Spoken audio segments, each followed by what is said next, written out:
to see yourself in color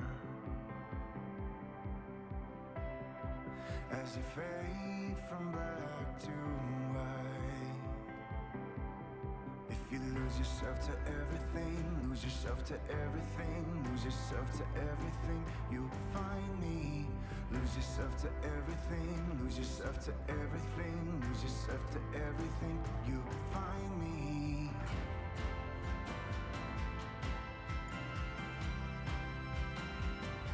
You find me.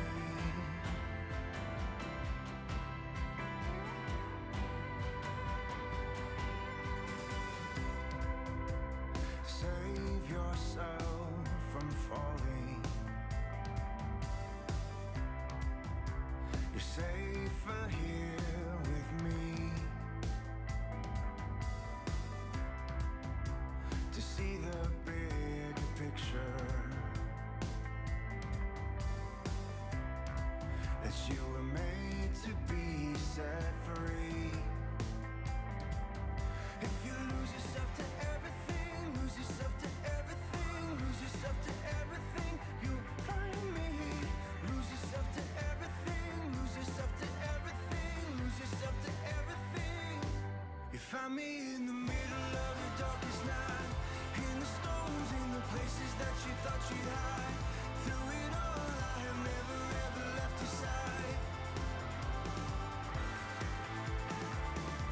You found me in the middle of the darkest night, in the storms, in the places that you thought you'd hide.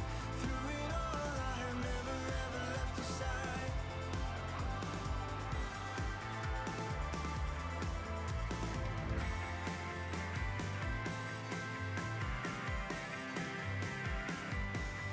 Find me.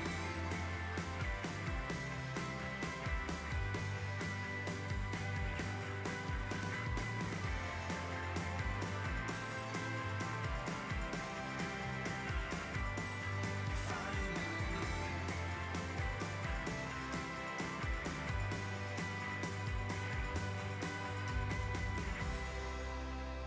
Save yourself from falling.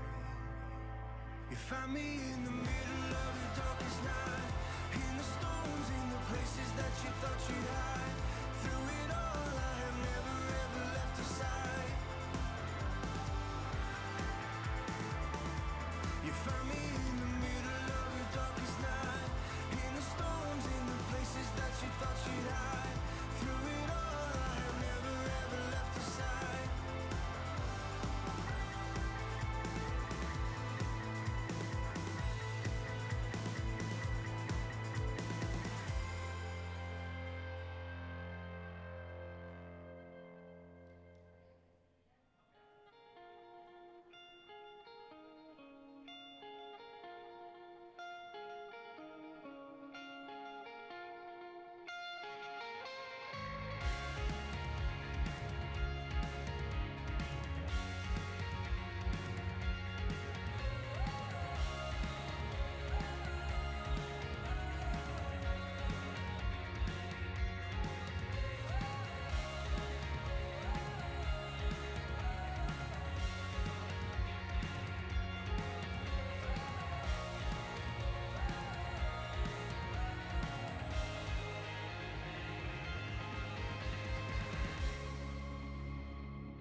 was a time I put you in a box, told you what you are and what you're not. When everything was fine, I put you on the shelf, running back to you when I need help. But no more, no more, 'cause you defied the laws of gravity, took an impossibility, a 0.01% certainty, and turned it into reality. Because you're bigger, bigger, bigger than my problems, you already solved them. Bigger, bigger than I could ever understand. The universe at your command. What could stand against me when you're bigger, bigger, bigger, bigger?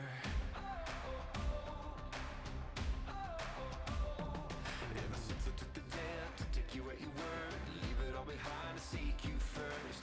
Every little scar from walking in the dark, every chain, every blame, every stain is no more, no more. 'Cause you defied the laws of gravity, took an impossibility, a 0.01% certainty, and turned it into reality. Because you're bigger, bigger, bigger than my problems, you already solved them.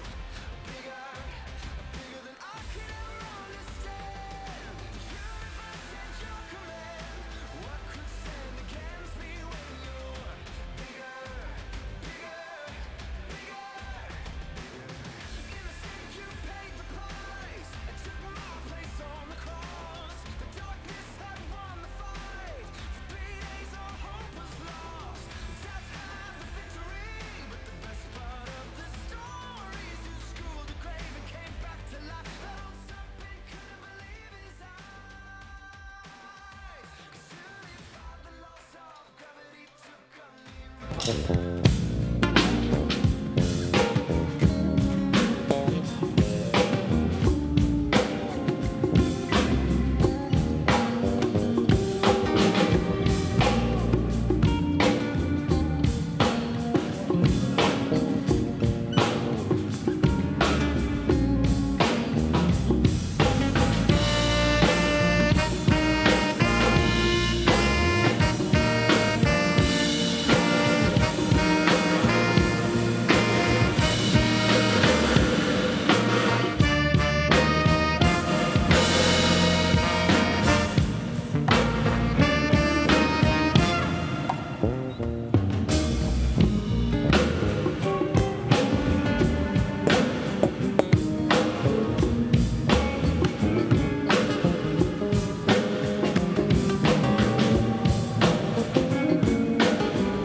love playing with the horn section there. That was a song called Mercy, Mercy, Mercy. And I don't know, maybe you've come to church hoping for some kind of mercy. Maybe things are falling apart in your life, and you've come here thinking, I've got nowhere else to turn. I'm going to try church, and here you are at Crossroads. Maybe you're watching online for the first time, and you're like, let me check out this Crossroads thing. Well, we have a lot of fun doing music. We have a lot of fun doing a lot of things around here, reaching out to people and living for a power that's beyond us.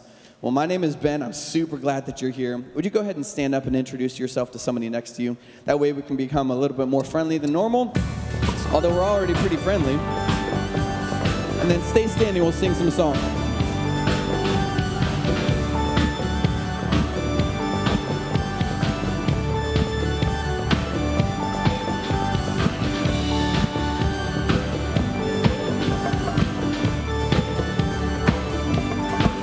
God of hope, God of light, who lifts our hands, who lifts our eyes, who place our trust in what we do not see. The empty grave is our victory. Yeah!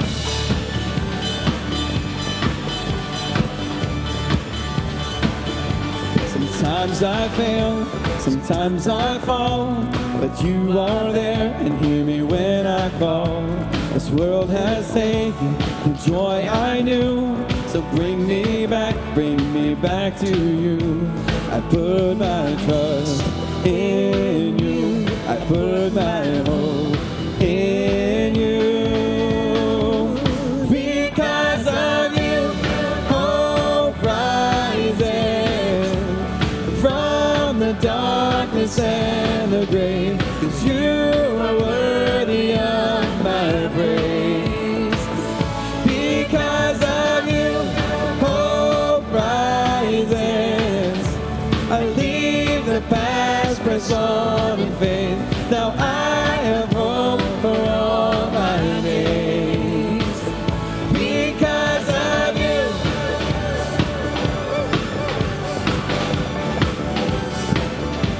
Now God, you show me how to see with childlike faith what's in front of me. I will not fear what lies ahead. You give me strength with the words you said. I put my trust in you. I put my hope in you. Because of you, hope rises from the darkness and the grave. 'Cause you are worthy of my praise. Because of you, hope rises. I leave the past, press on in faith. Now I have hope for all my days. Because of you. And I don't know about you, but I put my hope in other things, like other people, in myself, and I've let myself down. But you put it in God. New day, I will see hope rise. Hope will rise within me. With each new day, I will see hope rise. Hope will rise within me. Sing it again. With each new day, I will see hope rise. Hope will rise within me. With each new day, I will see hope rise. Hope will rise within me. Because of you, hope rises from the darkness and the grave. 'Cause you are worthy of my praise. Because of you, hope rises. I leave the past, press on in faith. Now I have hope for all my days. Because of you, yeah.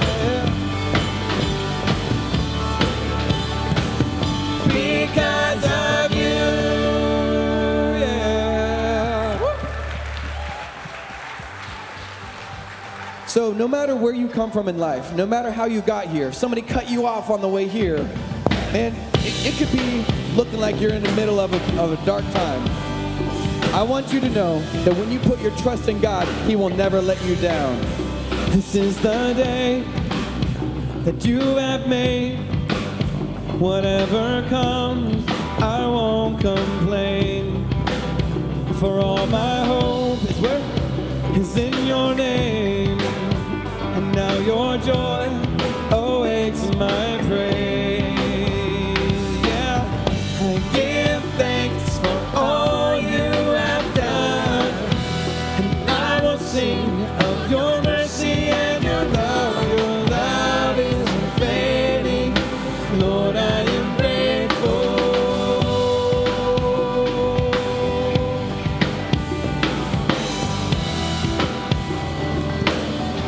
Sing this. When I was down, you brought me out and set my feet on higher ground. So here I stand, you are my God, in faithfulness, my solid rock. Yeah, I give thanks for all you have done. I will sing of your mercy and your love. Your love is unfailing. Lord, I am grateful. I give thanks for all you have done. I won't forget all the battles you have won. Your love is unfailing. Lord, I am grateful. So many people, including myself, are searching for happiness, but that'll let you down. If you can turn your heart to God, you'll find truth. And as we lift our hands, the heavens open, heavens open. So let our lives declare the love our God has spoken over us. And as we lift our hands, the heavens open, heavens open. So let our lives declare the love our God has spoken over us.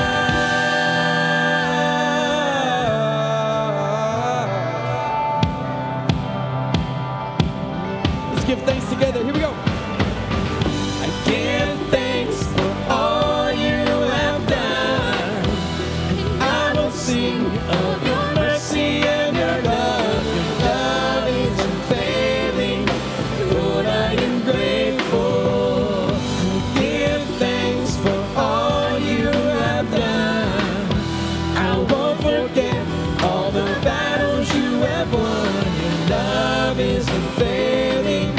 And Lord, I am grateful.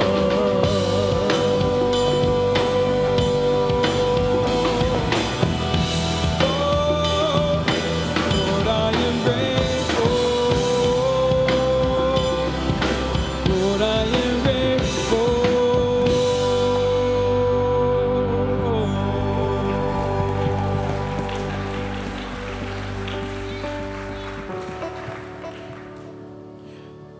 This morning, again, I don't know where you've come from, but I know that it's been a hard week for some. We lost a loved one here in the church body, and it's hard to say goodbye sometimes. But we know that God that's going to walk beside us through those hard times. You and I know that Jesus Christ came and loves you no matter where you're coming from, no matter what you're facing. So let's continue to sing about how we're going to be victorious over our battles through God.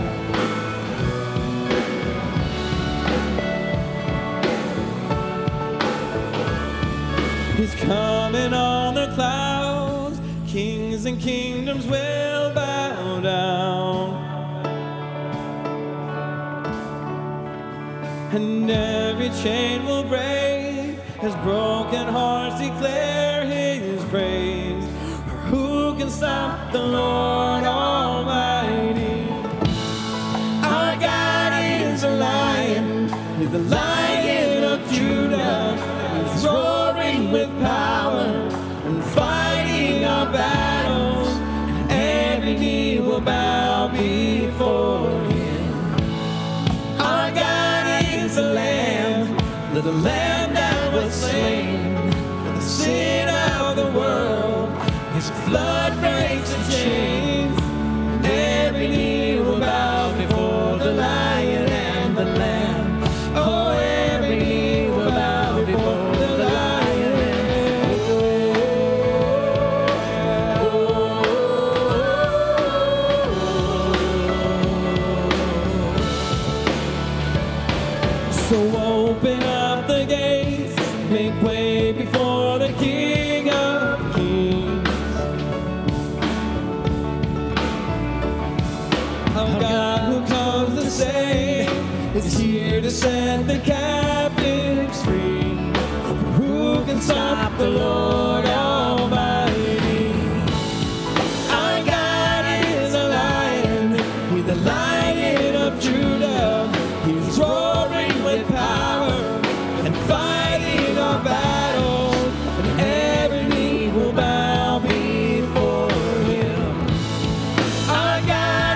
stop the Lord Almighty?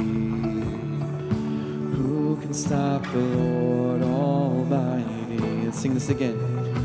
Who can stop the Lord Almighty? Who can stop the Lord Almighty? Let's lift up our voice and sing it again.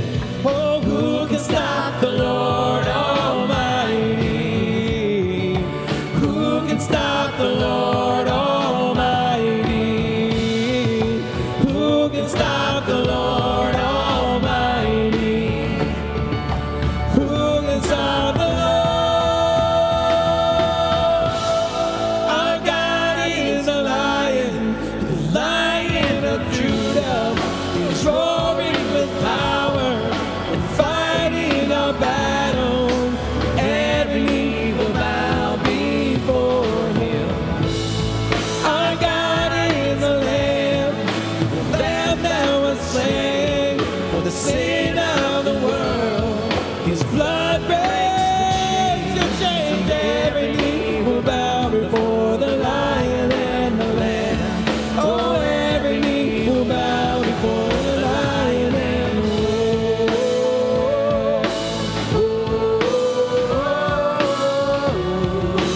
Every knee will bow before the Lion and the Lamb.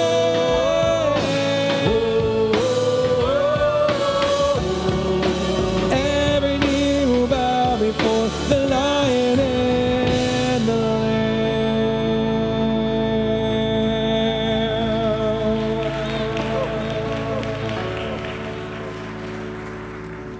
The reality is we're going to be victorious, but that's because we're inside a battle. You've got to be on the battle lines to be victorious.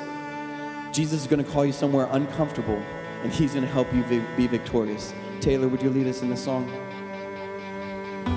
You call me out upon the waters, the great unknown, my feet may fail, and there I find you in the mystery, in oceans deep, my faith will stand. And I will call upon your name and keep my eyes above the waves. When oceans rise, my soul will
upon the waters, wherever you will call me. Take me deeper than my feet could ever wander, and my faith will be made stronger in the presence of my Savior.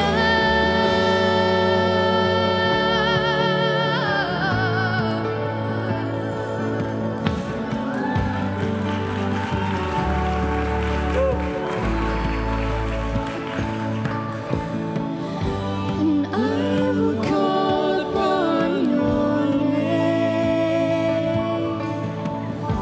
and keep my eyes above the waves.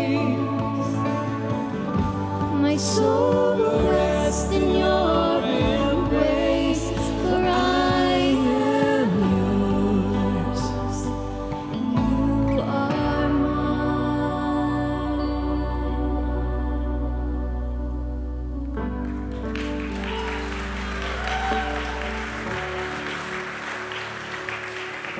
As I was preparing for this morning, the activities and the elements of this service, I read in 1 John chapter 5 how it says that we, as children of God, we can be children of God when we call upon the name of Jesus. And when you call on his name, you will be victorious.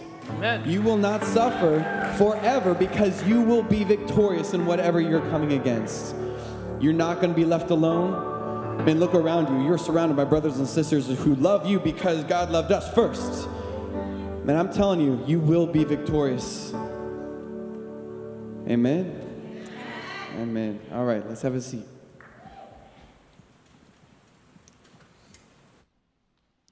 Well, good morning, Crossroads. Welcome. We want to welcome those of you also that are joining us online. You know, we want you to know, and many of you do know because you're a part of this, at Crossroads, we're really for people. And that's why we say in our mission, we're for you, right? We're for Jesus and for a better life, and that's the mission that we want to see our church, all of us, live out as we're here and as we go from here also. I'm so glad you're here today. We have this nice fall day. You know, it just kind of just happened, right? That's the way it works in Michigan is we have our summer, and then we have our fake fall. That would be called our kickoff. And then we had summer part 2, right? Because you were all dying last week with the air conditioning. We went camping this weekend, and it was 80 in the day and then 49 at night. How does that happen? I don't know. It's like somebody just flipped a switch, and all of a sudden it got cold. But we're glad that you decided to join us here this morning. You know, we're gonna take offering in a minute, but before we do that, we'd love for all of you to pull out your connection card. So you received that when you came in. If everybody could pull that out and put at least your name and your email on there, that would be extremely helpful to us. If it's your first time here, we'd love for you to fill out as much information you feel comfortable giving us, and then we want you to do something with that. So if it's your first time here, don't take them to the back and turn them in like everybody else will do at the end of the service. We'd like you to take it over there to the connection point and trade that in for a mug. And so we've got a free mug for you if it's your first or second time here. You can take that connection card over there. It's another great way to connect, even if you have questions about what your next step is at Crossroads and the next steps we do, like baptism, or one of them would be group life. And that's something that we're doing right now is we're filling our groups for group life. We have growth groups, and we have about 600 to 700 people in groups, and we'd love for you to check out a group as maybe one of your next steps. And we want you to hear from some of our people who have experienced this. We've been doing that over the last few weeks. Check this out.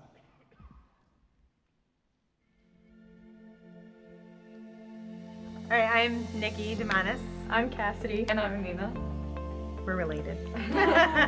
I'd been wanting to get more connected with people at the church because it's such a big congregation. And I started looking at opportunities to join a small group. And the challenge I had was finding something that worked in my schedule. And then I found one at 7 o'clock in the morning on Thursday, which is perfect. My friend Natalie first invited me to groups so that I could get into Velocity along with her. And then I forced her to join me. First time I went, I was really nervous actually because I didn't know if I knew anybody, but it didn't take very long for me to realize that everybody was really welcoming and really friendly, and I got comfortable pretty quick. My first time, it was kind of a Oh, well, one person I know goes. I don't think anybody else I know goes, but I found out that like a lot of people I know actually go to Velocity. When I first went, I was really anxious and I like clung to her.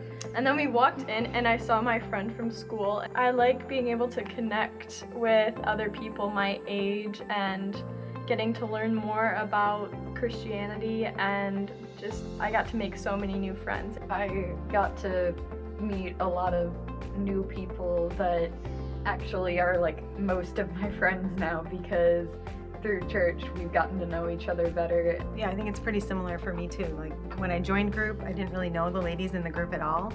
And now I feel like I have this network of Christian women that I can turn to for support or guidance or leadership, Christian leadership, good, solid, God-founded, advice, which is not easy to come by in just the regular world. You give us advice based on what you hear from your group. True. Yeah, I mean, I learned stuff at group that I can bring home and share with them. Everybody's in their own place in their journey with God, and I think that it's neat when you're in a group, you find people that are maybe starting earlier, like where you used to be, and there's people that are far past where you are now, and it just kind of helps you navigate your journey. I would recommend that people join groups because you can build connections and make new friends and find out new things all at the same time and in the same place.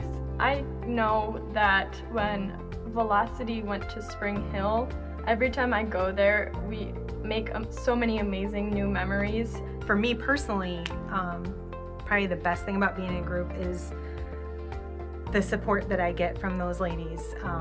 I faced a really hard time with my sister. She had gotten very ill, and unfortunately she passed, and it was really difficult. It was awesome to know that I had that kind of support, a group of people sitting and praying for me and thinking of me, praying for my family at that hard time. It really helped me feel the love of God as I went through that whole situation, and it was really awesome. So I really appreciated that about my group, and if I hadn't been a part of groups, I wouldn't have known these ladies and I wouldn't have had that support. So we really believe that groups is a whole family experience. For my family, my kids, unfortunately, don't remember the names of the people that we rotate. We go to different houses. They just say, Mom, Dad, are we going to the person's house with the toys in the basement or the one with the play place in the back? And we'll be like, no, it's the one with the basketball hoop in the house. And they're like, sweet, because our kids love to go to group with us and hang with other kids. So we believe it's a full family experience. I said we have 600 to 700 people in groups each semester. There's 100 people that join groups for the first time, and we would encourage you that if you've never joined a group, maybe now's the time to be a part of that 100. Because, we're a come as you are church. No matter what you're dealing with, who you are, where you're at, you can just come to Crossroads and you can attend. But we encourage you at some point, it might be good to become a part of the church. And this is what we believe is one of those next steps, is where church happens is through group life. And so it's really simple. Just take out your connection card again, and you can write any group in that catalog you're interested in, and we'll get you more information on it, or you can just sign up by doing the same thing, and you can do that online. We'd encourage you, take this next step and become a part of Crossroads as a part of a small group. But we're going to receive this morning's offering. This is a way that we just want to thank you for your generosity in advance, but it's how we fund the mission that we do and what we've talked about at Crossroads. This is a great way to do that. Another way is through our PushPay app. If you're online, that's a great way to do it. Even in service, you can do that on your phone. It's another way to support Crossroads and the ministry that you all do here through Crossroads. And to see more of what's going on at Crossroads, make sure you check out that website. And also, let's check out at Crossroads. Good morning, Crossroads. I'm Jen Hugie, and here's what's happening.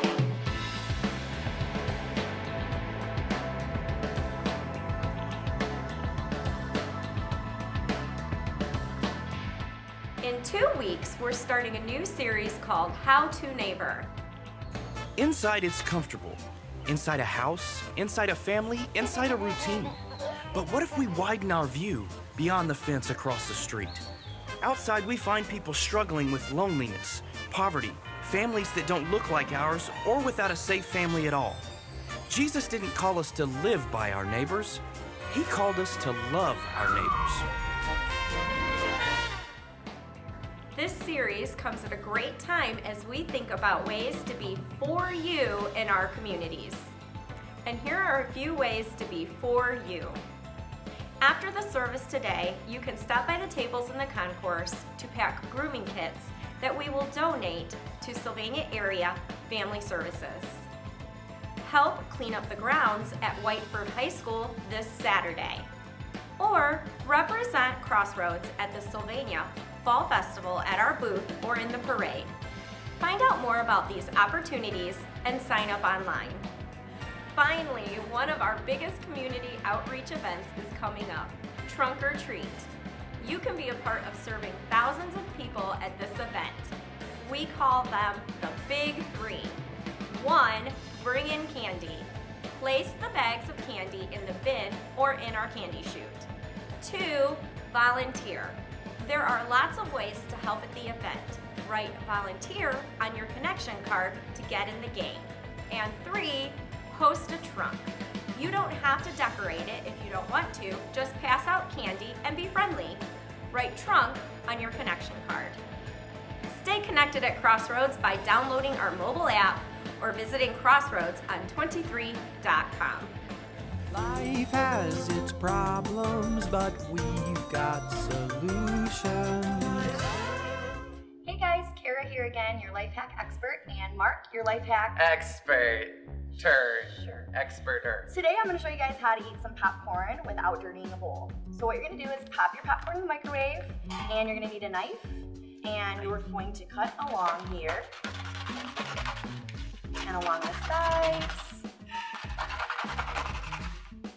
and then rip it open, and enjoy.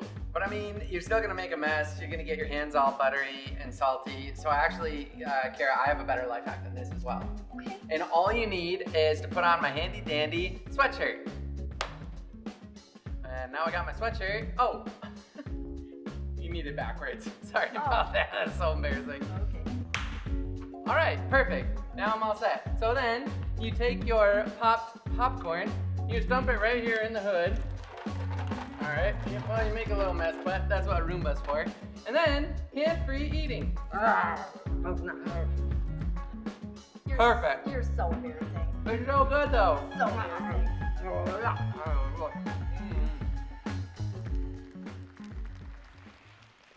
Yeah.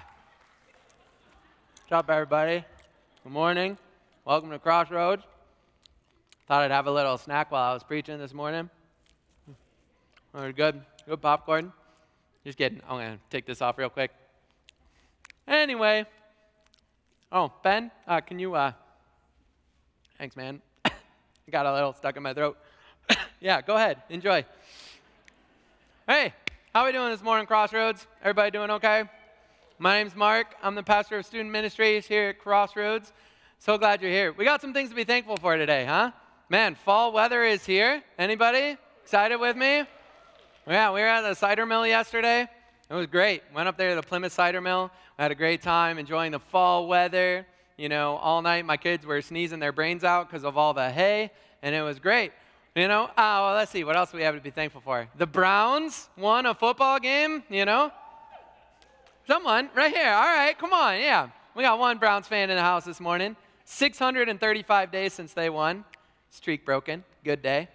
Yeah, lots of stuff to be thankful for today. But I wanted to start off this morning by asking all of you a question. It's a question I've thought a lot about. And the question is happiness a choice? Can you choose to be happy? That's what we're talking about today. Is happiness a choice? Can you choose to be happy? I got thinking about this because back in 2004, I was 19 years old and I got hired as my first youth pastor job. It was at a church where they had a full-time youth pastor already, and she was very administratively minded. She was good at building teams and taking care of planning trips and events, things like that. But she didn't really like teaching. She didn't really like preaching. And if you didn't know, a lot more than just preaching goes into being a pastor and things like that. So they hired me, brought me on for about 15 hours a week just to preach for junior high and high school. I'm going to be choking on popcorn for the next half hour or so, so don't mind me if I get choked up. It's probably, Jesus. So, sorry, Lord, I had that coming. All right, so But I started wondering when I was 19 and I started teaching youth group all the time, what I started thinking about was what happens if I get there one Wednesday night for youth group and I just don't feel like preaching that night?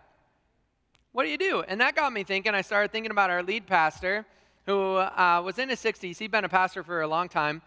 And I was like, I wonder what would happen if one morning Pastor Kleiss woke up, that was his name, Pastor Kleiss, and he just didn't feel like preaching that day, you know? I mean, as a pastor, you can't really call in sick on a Sunday. Those days are kind of important when you're a pastor. So he couldn't really call in sick. So I wondered, like, okay, either pastors throughout the world are just really good liars or really good at faking being really happy to be preaching, because if Pastor John got up here to preach about, you know, Jesus coming back from the dead, living for us, guiding us, and he was up here like, Jesus is, it's really filled my life with joy, you know? Like, that wouldn't work, right? He's got to be happy, and he's got to be jumping around and hopping around on stage like he does. And so how do you do that? So that got me thinking it must be something more than just a feeling.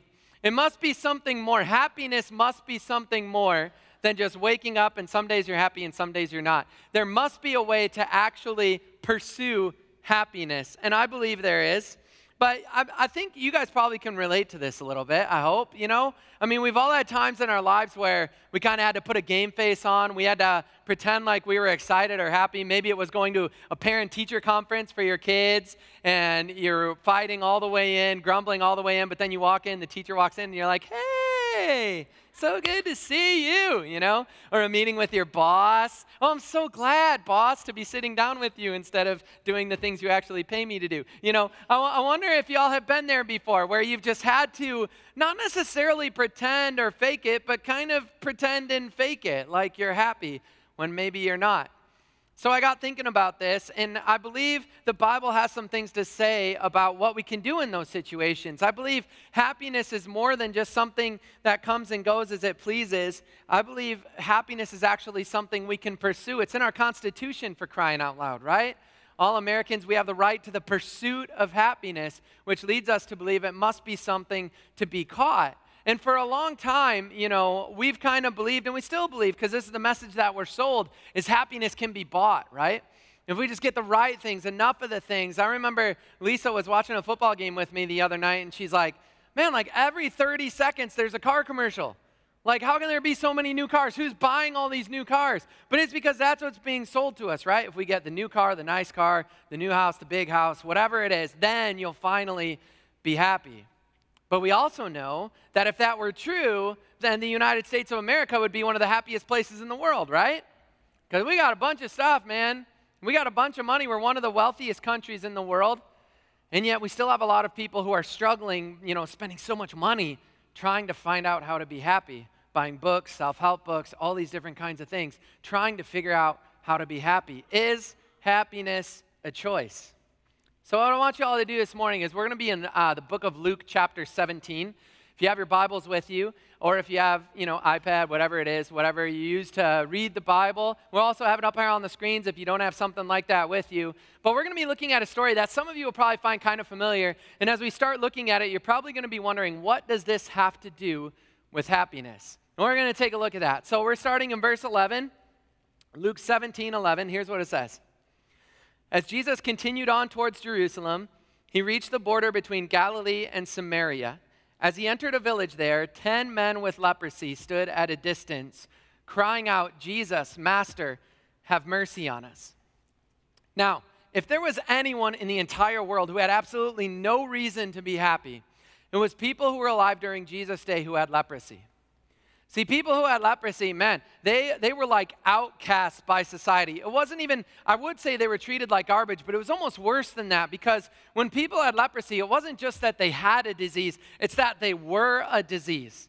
People would stay away from them because they feared that they too would get leprosy if they actually got too close in contact with someone who had leprosy. So these people were avoided like the plague. Even religious leaders, when they would see church people outside, if lepers were getting too close, religious leaders would go and straight up throw rocks at them, you know? I mean, these people were regarded as, you just didn't want to be around them. You know, it's kind of like when Pastor John wears his white jeans after Labor Day. You just don't want to be near that, you know? You just don't want to associate with that, you know what I mean? So these people had leprosy. These 10 people had, I'm just joking. You know, I don't think he wears white jeans after life. Maybe he does, I don't know. But yeah, it was a rough life. It was a rough go of it for these people. And if you've ever seen the movie Ben-Hur before, anybody? Ben-Hur? Yeah, you've seen it? Yeah, come on, a couple of you.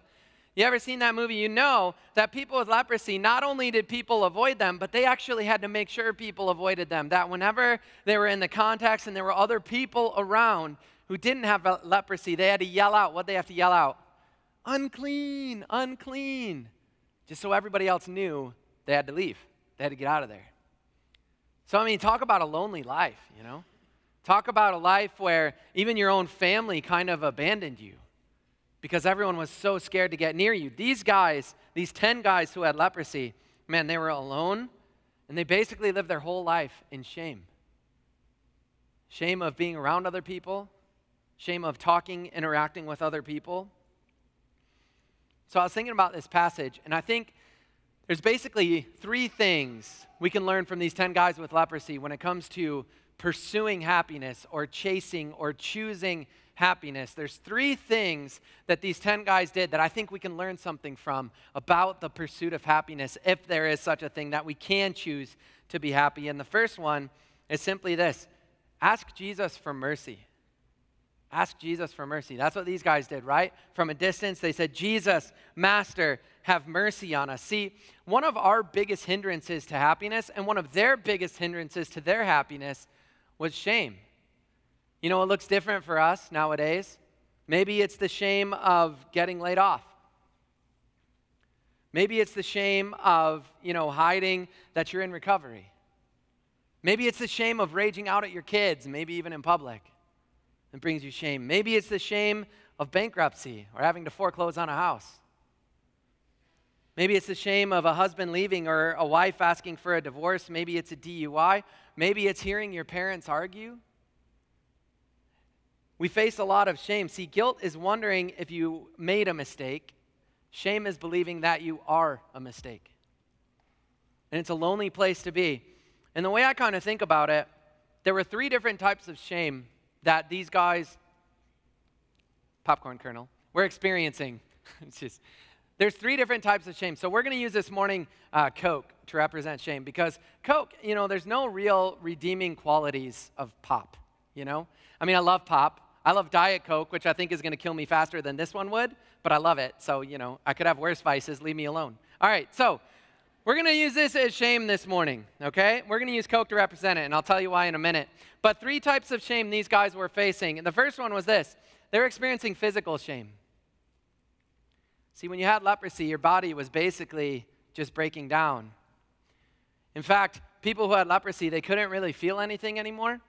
So even like a simple act, like trying to open a door or something like that, they would break their fingers sometimes trying so hard and wouldn't even realize it, because they just couldn't really feel anything anymore. They had to wrap rags around themselves to cover every part of their body that they could and still function because of the disease that had overtaken them. They were, physically, they just looked like they were just totally shutting down, like their body's functions were just totally shutting down. And maybe you can't relate to it being that bad, but I think we all can relate to having physical shame in our lives. Maybe it's simply the shame of waking up in the morning and looking at the mirror and not liking what looks back at you. Maybe it's the shame of wishing, you could still fit in the same size jeans you wore 20 years ago, Can I get an amen? I'm there with you, bro, right here, But maybe it's just the fact that we're wondering and we just wish we could look different. People in the world today spend an awful lot of money trying to look different. So there's a physical shame that comes along. And can I just tell you this morning, and I know this sounds like something just a preacher would say, but don't forget, you were fearfully and wonderfully put together by a loving Father who paid as much attention when he knit you together in your mother's womb as he did to when he hung the billions of stars in the universe. Don't forget that. But we do experience this. Everyone experiences it. And maybe that shame comes from when you were in college. Within a half a mile, there was a Taco Bell and Burger King. So you ate those 2 things every day of your college life. And when you went to Burger King, you get the triple Whopper because the double Whopper wasn't enough. And you don't care it's 5,000 calories because it's delicious. And then you got to get a large Diet Coke and a large fry with it. And then here you are 10 years later thinking, wish I would have ate a little better. Hi, my name's Mark Ortis, and I love triple whoppers. They're so good. So good. They don't make those anymore, thank goodness. But there's physical shame. Shame robs us of happiness. Jesus frees us from shame. There's social shame that these guys experienced as well. See, when you had leprosy back in Jesus' day, you didn't get invited to parties, you know. You didn't get invited to church gatherings. You didn't get invited anywhere because you were an outcast. You were looked down upon. People didn't want to be friends with you.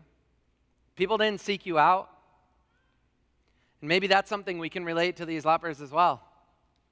Maybe for you, it's experiencing not being invited somewhere where all your coworkers are going after work and they don't tell you about it. For me, I experienced this when I was in junior high.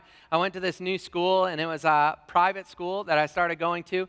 And there were these two guys who I was getting pretty close with. I won't mention their names just in case, but no, you know what? I will mention their names. Jason and Matt, looking at you guys, all right? And I'm going to share this video with you later, because you should know. All right, so I started getting really close with these two guys and hanging out with them all the time.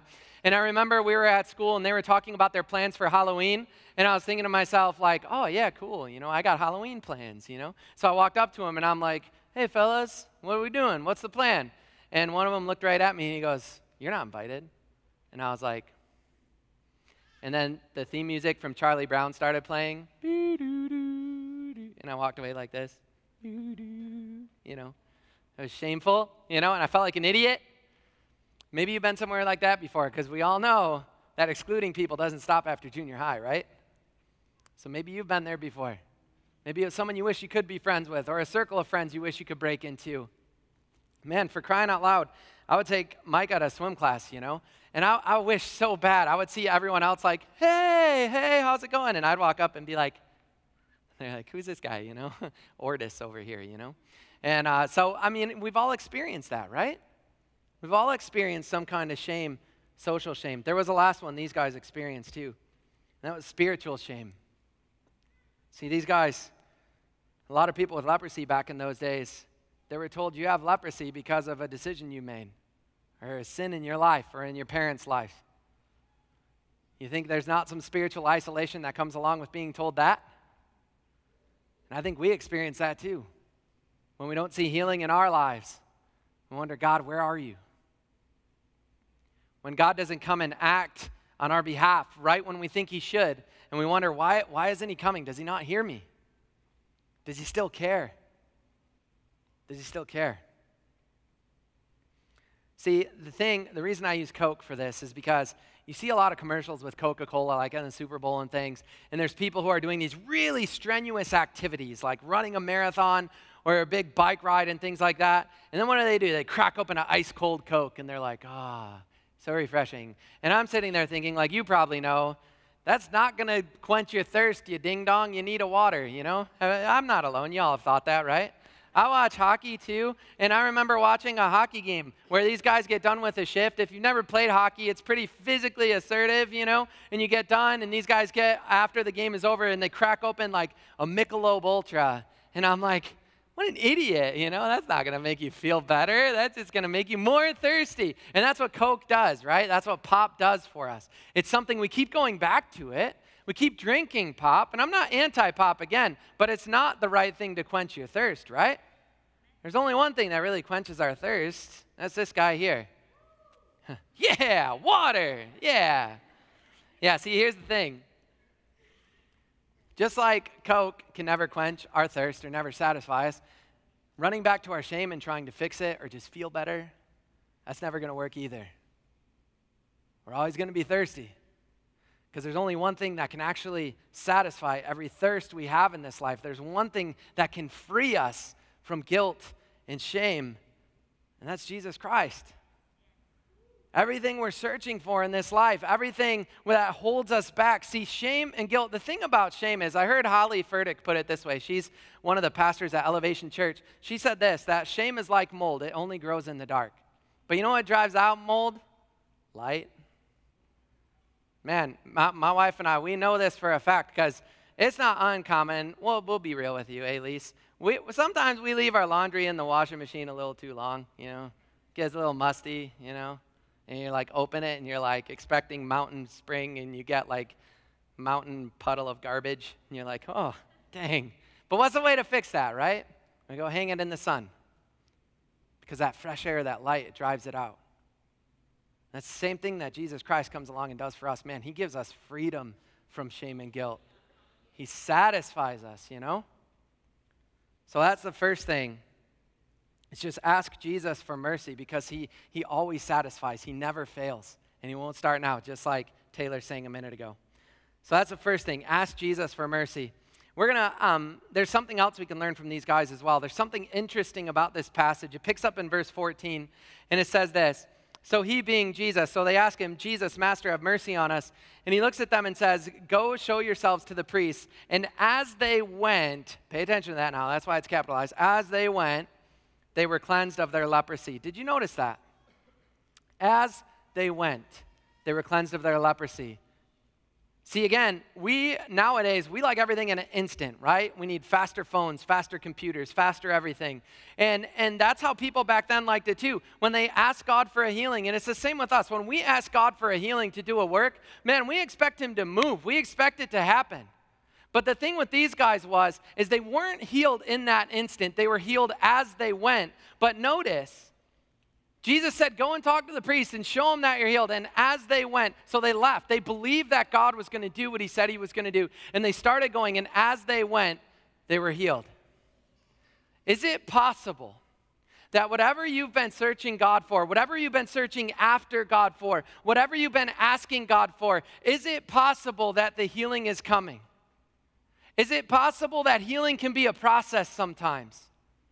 Because again, we want it to happen right away. But the thing I know about God's promises is they never fail. So if we ask God to move, if we ask God for a healing, he is going to move. But sometimes it's a process. Sometimes it takes time. Sometimes it's hard. Sometimes it hurts a little bit. But the healing is coming because God never fails and he won't start now. The healing is coming. And these guys knew that. And they walked in confidence knowing that the healing was coming. So the first thing, man, ask God for mercy. He won't fail you. He never does. The second thing we can learn from these guys is this. Ask God for mercy. Second thing, give thanks intentionally. Verse 15 says this. One of them, when he saw that he was healed, came back to Jesus shouting, praise God. He fell to the ground at Jesus' feet, thanking him for what he had done. This man was a Samaritan. See, there's this crazy correlation between gratitude and happiness. That's actually our life hack today, is hacking happiness with gratitude. There's something crazy that happens when we're thankful, when we give thanks, when we show gratitude. And that is it almost always elevates our attitude when we show gratitude. I'm starting to try this with my kids a little bit as I was planning this sermon.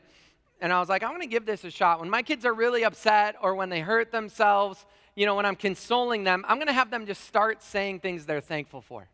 I'm just going to have them start listing it, And so we've tried this, when Cozy's upset and doesn't want to go to sleep, doesn't want to go to bed, I lay in her bed with her and I'm like, well, let's just say things we're thankful for. We're thankful for the babies who are screaming in the next room because they're really stinking cute, We're thankful for our house, that we have somewhere to lay our heads at night. We're thankful for our friends and family at church, at Crossroads. We're thankful for our friends and teachers at school. We just start listing things we're thankful for. And it doesn't always, right away lift her mood. She doesn't always just drift peacefully into sleep after that. But you can see her start to smile a little bit. When I start mentioning her friends' names, are you thankful for Chloe from school? Yeah, you just see the smile coming, Are you thankful for the fact that we got to go to the cider mill today? Yeah, Gratitude lifts your attitude. When you start giving thanks, you're actually choosing happiness. I learned this from my buddies Zach and Ian that I grew up with, two of my best friends.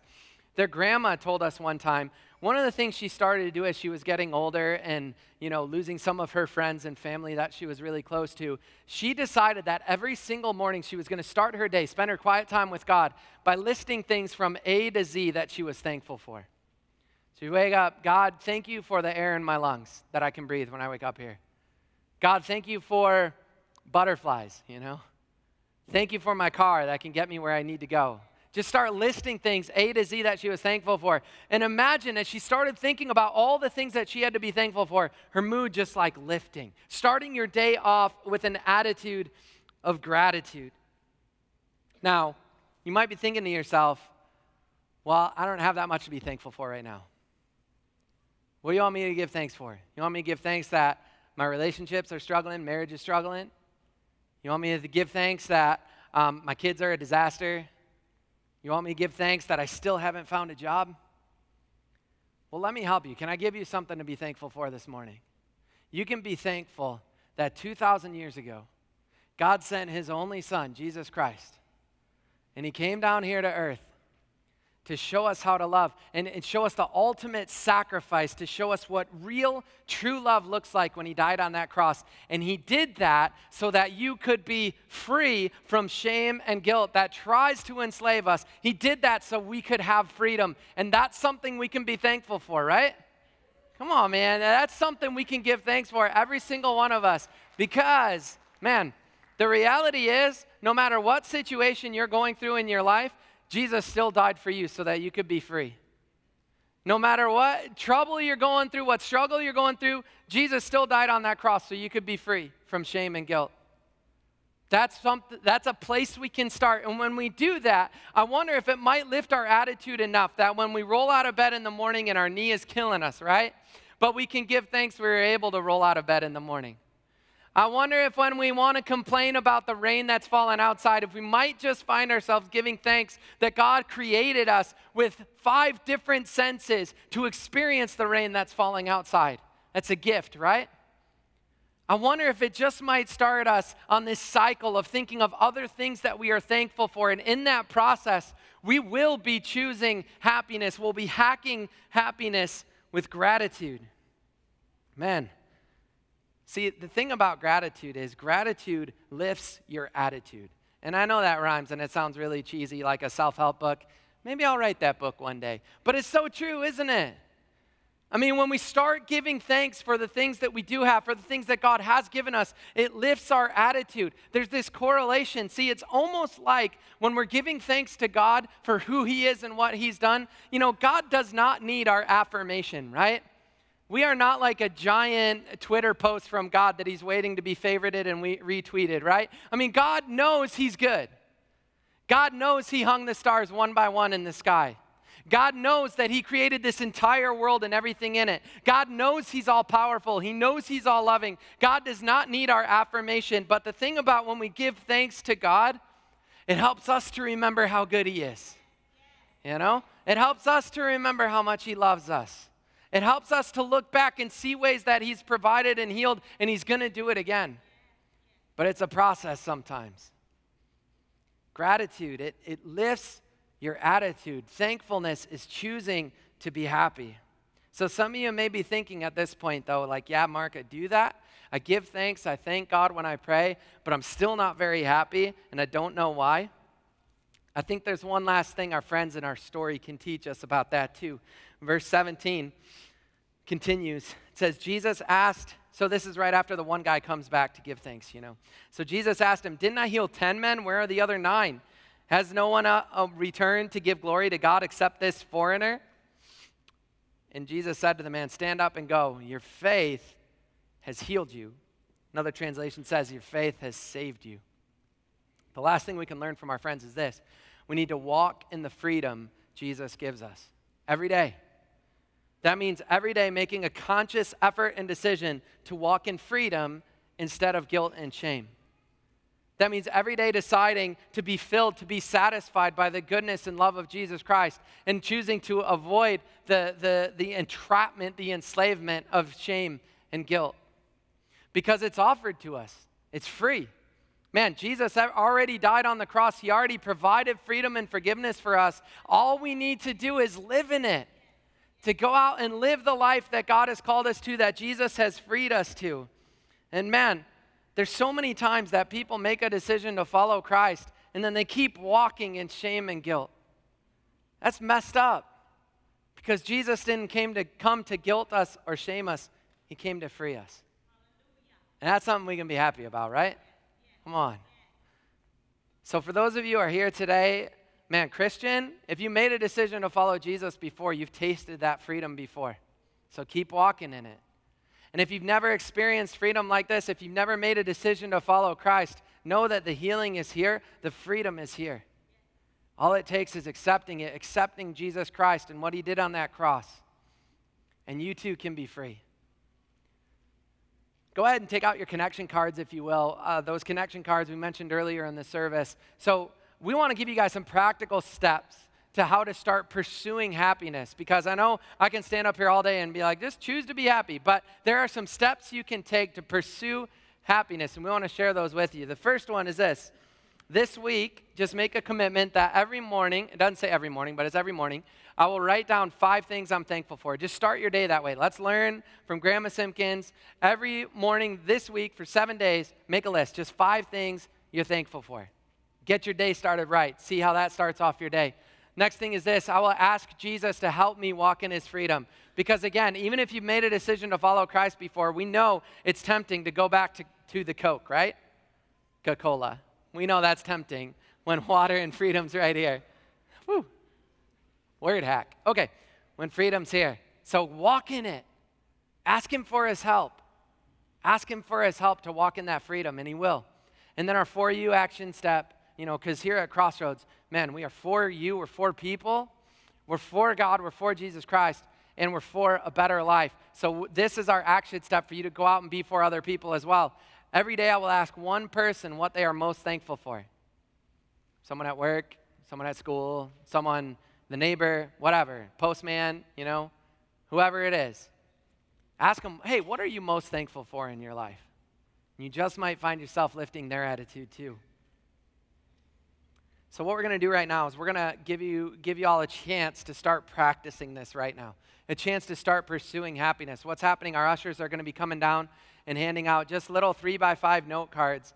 And what we want you to do, the band is going to sing some music here, do a little music, and what we want you to do is just start listing things you're thankful for on these cards. And just see if your attitude changes a little bit. Because I know there's some of you who are probably here even this morning who thought, man, I'd rather be anywhere else in the world right now, right? So just start listing things that you are thankful for and see what God does. See if God doesn't lift your attitude just by showing some gratitude. And then take these with you. These are yours. Maybe put them in the bathroom mirror so every morning you wake up and you remember to be thankful. And these are yours to take with you. Drop the connection cards back there, but take these with you. And let's practice some gratitude right now. Let me pray for us real quick. So God, we want to thank you for, just who you are. We want to thank you that you love us despite our inadequacies, despite our sin, despite our shortcomings. Man, you love us like crazy. There's nothing we could do to make you love us any less. And that's something we can start right there being thankful for. God, help us to always, always, always have an attitude of gratitude so that we can really choose and pursue happiness. God, I pray that you be with everybody in here this week. Help them to go out and show gratitude and be thankful this week. We pray these things in your name. Amen. All right, go ahead. Start writing.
in writing. Would you stand and sing this? I give thanks for all you have done, and I will sing of your mercy and your love. Your love is unfailing, and Lord, I am grateful. I give thanks for all you have done. I won't forget the battles. I won't forget all the battles you have won. Your love is unfailing, Lord, I am grateful.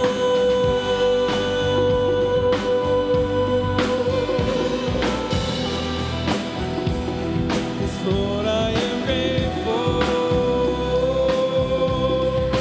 Lord, I am grateful.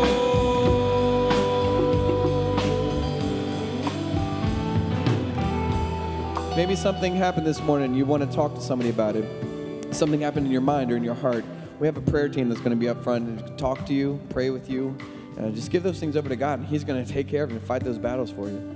If you're new or newer to Crossroads and you had that connection card inside your program, you filled out your name and that email address, would you drop that off at the connection point over there? We've got a free gift. We want to exchange that for you. Otherwise, take your connection card and drop it in the back. We'd love to connect with you that way. And we'll see you next week for How to Neighbor. A fresh new series. It's going to be amazing. I'll see you then.